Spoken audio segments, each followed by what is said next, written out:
The abandoned asylum loomed over the group of friends, its facade worn and the windows shattered.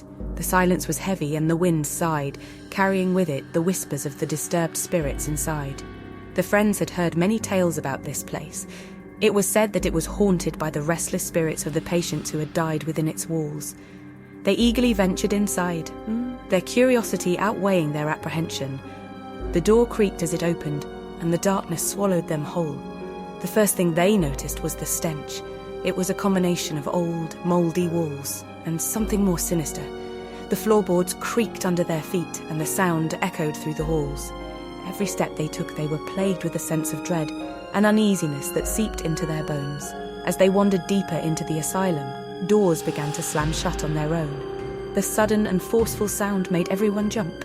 In the flickering light, they could see old paintings and rusting metal beds lined up beside the walls. The hospital had long since been abandoned. The whispers grew louder, punctuated by the occasional scrape or bang that seemed to come from inside the walls.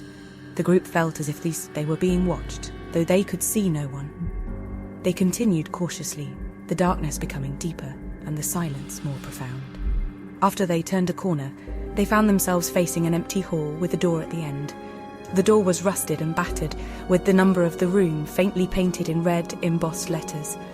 They walked closer, and a blast of air hit them as a sudden gust of wind hissed around the corners of the room. The hair on the back of their necks stood up as they noticed the door was slightly ajar.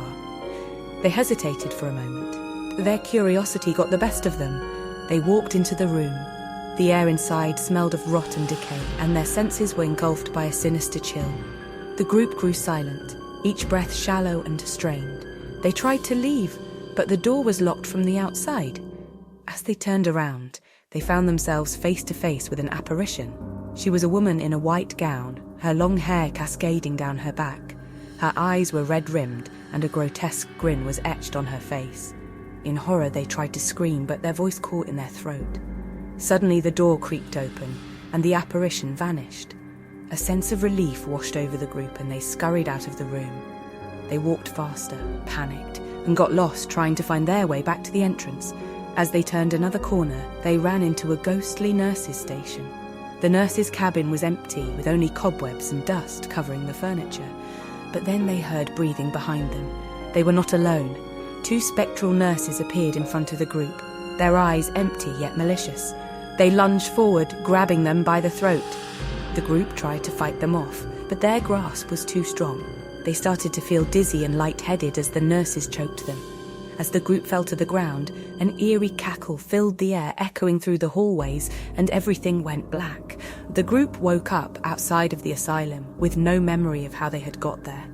It was later revealed that the abandoned asylum had been the site of countless deaths, and the spirits within had been trapped there for an eternity.